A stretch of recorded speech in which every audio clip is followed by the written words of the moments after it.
Welcome to another episode of the Solomon Tention podcast, Unfiltered, where we are bringing you ordinary people from everyday walks of life to share their story of purpose, to share inspirational stories to motivate you to live a life on purpose. And so, like always, make sure you like, share, subscribe to this channel. Hopefully that this story, if it motivates you, my challenge is that you please share it with someone else in your community to help them live a life towards purpose. So to help us continue this brand new podcast, I have with me Miss Milien.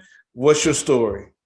Hi. So I'm originally from South Africa. At the moment, I've been living in the United Arab Emirates. It's kind of the country of Dubai for the last 7 years. So when I was in South Africa, I was a normal government teacher. I was happy. I was settled. I didn't rock the boat. And then one day I got this opportunity to move here. So in South Africa, I was teaching in a very disadvantaged school. We were using chalk, and this was in 2003, 2010. We were still on the chalk, but I was happy. I moved here. When I told my principal I'm moving here, he told me, "You're making the biggest mistake of your life. You are giving up security. You disrupting your family. Don't do it." But I just kind of felt like it's something I got to do. I moved here and I had a solid 12 years of teaching experience under my belt. I came here and I literally cried for the first 2 years. It was tough. It's tough. The students were tough. The culture was tough. I had to learn all the tech. I went from chalk to, being completely, immersed in technology, having to use all of that stuff, having to change the way I teach, and having to change students that don't necessarily get where I'm coming from. And it was really tough. But I started to grow and I started to thrive. I worked and I pushed through all of those fears, all of that, and I got better. And one day, my head of department said to me, "Why you always got to be helping everybody? Why you always got to be just let people suffer?" And again, it really knocked me down. I was like, this is not my personality. This is not who I am. And she said, "No, just leave people alone. You're making a mistake. You always."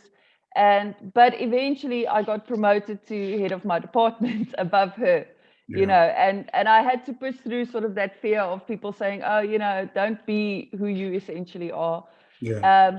And then eventually, after another year or so, I got promoted to be the head of my district for English, for being the supervisor. And it was tough as well. Then the pandemic hit. And then I had to oversee all the online stuff. And I had to teach online as well, as well as, help all the people in my district. But I got to a point where I was doing both and I was burnt out. And I think sort of millennials, our parents come from a generation of just keep working, never like think about yourself, never think about your family, just keep working, just keep pushing, be the model employee.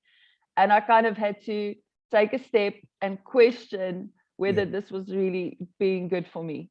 And I came to the conclusion that it wasn't.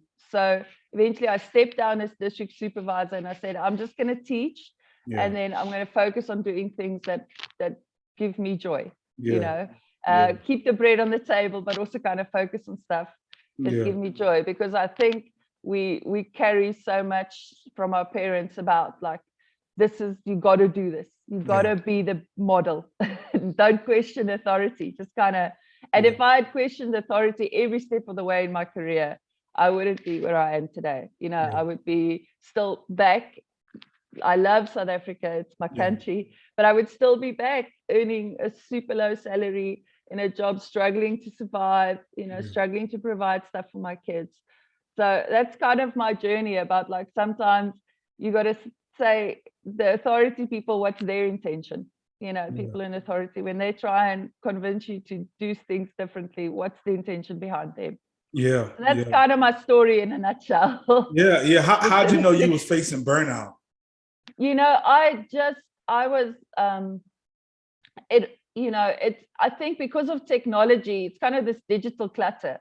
So it was constant, like And the culture in the UAE, it's a night culture, it comes from sort of being such a hot country. So I'd have people messaging me at 1 in the morning, 2 in the morning with their drama or their issues or their problems. And I could just sort of feel like I can never get away. Even if I physically put my phone in another room, mentally, I'm still there, and I could feel just normal fatigue, anxiety. I wasn't always prone to anxiety attacks, but I started having anxiety attacks. Because what also started to happen is my principal was like, you got to teach full time, and the district supervisor is like, you got to support the schools full time, and everyone's fighting, and I'm sort of in the middle. And it was just events like the anxiety attacks, just feeling constantly obliged to be everywhere, and it's really hard, and that sort of pulling at you constantly mentally is tough. And I just had to make like a physical cut say, I'm done, I'm out. But So it was hard. What was interesting about your story is you are someone who is in purpose, but it was draining you due to people not leading properly or due to burnout. And I think your story is another side of purpose that we don't talk about, that you can be in purpose, but a purpose mishandled can kill you. Exactly. And so talk to millennials who might be listening to this video who are operating in purpose, but they're dealing with burnout or because they're driven by this need to do, because they're driven by the connected, it gives them life. But sometimes we don't know that you got to set healthy boundaries. So talk to millennials out there who struggle with setting those boundaries. What advice would you give to them? This is a very cliched saying, but my aunt always used to say, you can't pour from an empty cup. You can't share and live your purpose and help people by sharing the amazing things you can do if your cup is empty, if you have no space left for yourself, because then your purpose gets diluted because everyone's taking a bite. So I really think it's very important to set healthy boundaries, and it gets very difficult, especially if it's something that like you mentioned, it's your purpose. You care about. My purpose is to help. My purpose is education. Yes. My purpose is training, and I love it. I really do. But I had to kind of set a boundary and say, is this really furthering my purpose by pushing so hard that I'm sort of getting to the point where I can't help anybody? Right. Or do I need to take a step back and set very strong boundaries where, even I said to myself, I'm putting my phone on do not disturb after 8 p.m. And that's it. And if some people feel she's not operating effectively, so be it. But we have to, when we do something we love, it becomes very easy to get sucked into doing it 24/7. And then we start not loving it anymore. And that's the danger of like doing something that you're really passionate about. Exactly. And when we are in purpose, we want to live it out. You don't want to burn out before it was your time to burn out, right? You want to be able to live out your purpose and be able to maximize all your gifts and talents until the day you leave this earth. And so I think you definitely shared a story to motivate and to share some insight on this topic. And so let's talk about the work that you have going. How can people connect with you, your products, your business, your services? What do you have going? So part of living my purpose is this is my purpose. I love helping and supporting. So I started a company called Teach SOS. And I help teachers and businesses with presentations, technology, because I'm a big nerd. I love tech, and coaching people on how to use technology, how to engage students, but also coaching people on tech. People are expected to know everything. And they're expected to just, especially millennials, they're like, you kind of grew up with tech, you should be good. But we're not. There's too much stuff.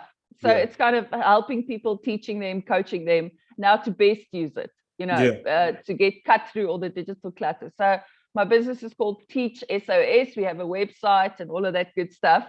But it's really just about helping people use technology in the best way that suits them.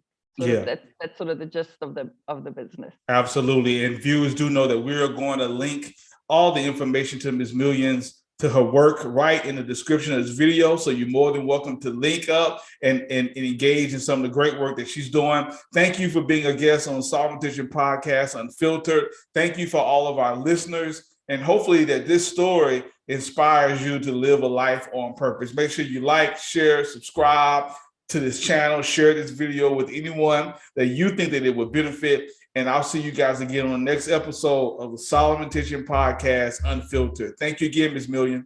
Thanks a lot. Thanks.